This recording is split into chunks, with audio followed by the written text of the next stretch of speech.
Quando criança, estudei em colégio adventista. Meu pai não tem religião definida. É de família alemã, na sua maioria luterana, com alguns católicos espalhados e um monte de macumbeiro umbandista que nem eu aparecendo hoje em dia. Minha mãe é uma espiritualista sem rótulos, vinda de uma família, na sua grande maioria cristã, em boa parte evangélicos, de várias e várias vertentes, com alguns espíritas e católicos aqui e acolá. E eu, hoje, depois de muitas e muitas caminhadas, tanto céticas quanto religiosas, espirituais, ou seja lá o que for, sou um umbandista. Quando criança, eu morava numa cidade pequena no interior do Paraná, e eu lembro dos coleguinhas da minha idade, indo fazer escola dominical, catequese, aquela coisa toda, numa escola católica, pertinho da minha casa. Minha mãe me perguntou certa vez: Eric, você quer fazer catequese também? Ao que eu respondi: não.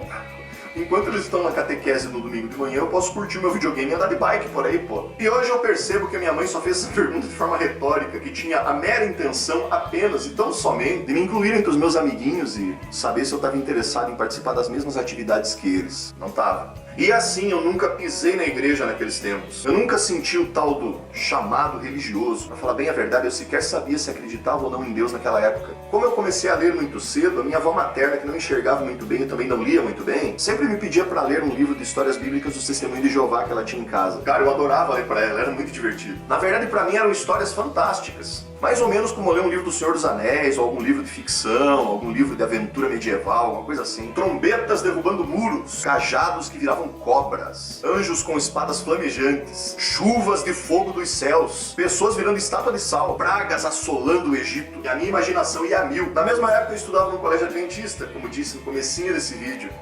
E pra mim era um prazer ler todas aquelas histórias bíblicas que eles mostravam pra gente nas aulas de religião, além de me garantirem notas que eu considerava muito fáceis de tirar. Afinal, eu só precisava lembrar de todos aqueles contos fantásticos que eu gostava de ler pra poder tirar uma nota boa na prova. Também na mesma época, meu avô participava de estudos bíblicos dos Testemunhas de Jeová que costumavam ir na casa deles. Eu sempre ficava ali por perto ouvindo, prestando atenção, pensando sobre o que os adultos estavam conversando, me questionando e aprendendo com isso. O tempo passou, eu cresci, saí da escola adventista, vim embora pra Curitiba, e lá pelos 15 anos de idade, vejam só, eu comecei a frequentar, por pura socialização, um grupo de jovens da igreja católica perto de onde eu morava. Eu ia pra missa, frequentava as reuniões do grupo junto com os meus amigos mais próximos, só que mais com a intenção de conhecer umas menininhas e socializar do que qualquer outra coisa, do que necessariamente professar uma religião. E lá eu fiz montes de amizades, algumas que eu trago comigo até hoje. Era cabeludo, portanto escalado quase todo ano para fazer Jesus Cristo em uma peça da igreja. Ia pra retiros, viajava com a galera da igreja, participava de festa, da quadrilha, das quermesses, das vendas de doce, das vendas de salgadas, vendo de bolo, tudo quanto era coisa que aparecia na igreja. Eu me divertia um monte com isso. Mas essa fase passou também. E aí eu comecei a me interessar por ocultismo.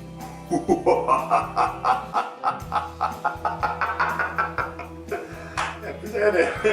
E esse meu interesse surgiu por montes de motivos pessoais que nem vem ao caso aqui, mas é que a questão é que o caminho do ocultismo, de um modo geral, ele me parecia muito mais lógico, muito menos travado, muito menos dogmático, de certa forma. Ler do engano descobriria eu mais tarde, mas tudo bem, isso seria papo para outro vídeo. Na verdade, eu já gostava muito de tarô desde bem pequeno, eu já gostava muito de mexer com ervas, remédios naturais, chás de várias formas, pomadas, dava pra fazer com um monte de coisa. Enfim, eu era muito fã dessas paradas. Defumação, essa coisa toda, achava sensacional. Muito disso por causa de quem? Da minha avó, aquela mesma que gostava que eu lesse as histórias bíblicas pra ela, mas que vinha de uma caminhada muito mais voltada pro seu crescimento espiritual, pro seu aprendizado espiritual, do que necessariamente se atrelar a qualquer religião. Na verdade, eu acho que ela apenas gostava de ouvir boas histórias também. E assim eu li incontáveis livros sobre Wicca, Telema, mais, ordens místicas em geral, oráculos, magia enoquiana, etc, etc, etc. Pratiquei incontáveis rituais, fiz montes de coisas e fiquei imerso naquele universo místico por anos. Eu buscava estudar um pouquinho sobre tudo, de forma independente, né? Até porque, né, naquela idade eu não tinha muito saco pra ficar me envolvendo com ordens místicas e não era a pessoa mais disciplinada do mundo, né? Convenhamos. Mas os meus maiores fascínios eram pelos oráculos, de um modo geral, pela magia ritual e o xamanismo, e posteriormente pelo caoísmo. Dá um Google aí pra você saber o que é. Acabei me apaixonando por isso. Tá, eu vou dar uma breve explicação, beleza? Caoísmo não é a arte de praticar o caô. É aquilo que a gente chama basicamente de magia do caos. Beleza? Um abraço pros fãs de Supernatural aí. Entretanto, eu acabei indo parar na Umbanda por causa do quê? Do kardecismo. Durante um bom tempo eu frequentei centros kardecistas com a minha mãe, que minha mãe adorava, eu ia junto com ela e eu realmente gostava bastante. Aprendi muito, li muito, me informei muito no tempo que eu tive frequentando isso com ela. Mas depois disso eu acabei frequentando terreiros só como assistência, só lá, na galera, vendo qual era, acompanhando a gira de longe. Sentia as vibrações, tomava os passos, conversava com as entidades, mas não incorporava nada. A bem na verdade eu nem fazia questão de entrar pra corrente, eu achava que era um comprometimento muito grande e eu era muito novo pra isso, não sentia que deveria me envolver com isso de forma tão intensa e responsável. Naquela época eu não era exatamente responsável, né?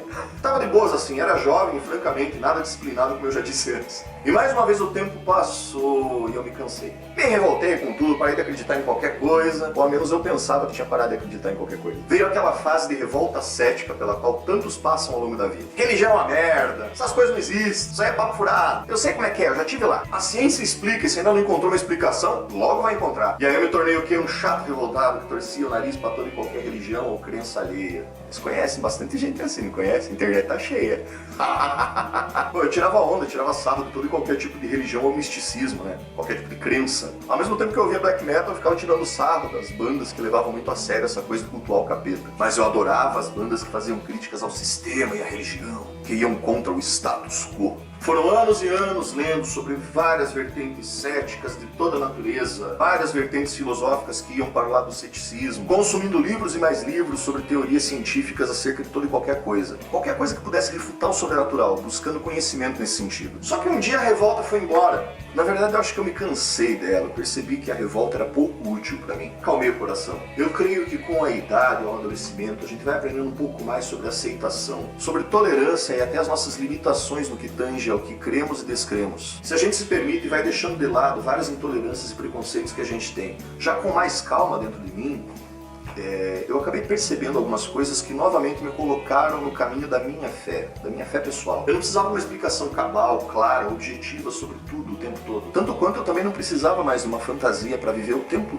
todo atrelado a ela, ou de uma fé cega sem nenhum tipo de questionamento. Na verdade mesmo, eu só precisava aceitar aquilo que se provou real para mim, sem que houvesse a necessidade de tentar provar isto real para os outros também. Tanto quanto eu também não tinha obrigação nenhuma de aceitar o que os outros consideravam real e cabal, apenas por parecer ou de fato ser realmente científico. Eu acho que eu encontrei um pequeno ponto de equilíbrio aí. Eu sempre penso que na antiguidade, colocar um pouco de musgo ou bolor em cima de um ferimento era considerado curandeirismo, magia, crendice, mas funcionava bem e um dia descobriram o que era a penicilina. E assim foi explicado por que alguns tipos de mofo ou líquens funcionavam de certa forma. Claro, isso é uma observação bem superficial. Eu sempre penso que para você dirigir um carro, ser um bom motorista, você não precisa entender de mecânica de automóveis. Bom, vamos combinar que dirigir é bem mais do que só ligar o carro e pisar nos pedais para fazer ele sair andando, né? Eu acho que isso é apenas o básico. Tem muito mais a ver com a sua prática, atenção, cuidado em relação a esse ato do que qualquer outra coisa. Não é mesmo? Então eu voltei para Umbanda. Eu senti que esse é o meu carro, que eu ainda tenho muito a praticar para me tornar um bom motorista. E aqui estou. Se um dia eu vou dirigir outro veículo, não faço a menor ideia. Mas por hora, este me serve muito bem para ir e vir dentro daquilo que eu acredito, na fé que eu ainda professo.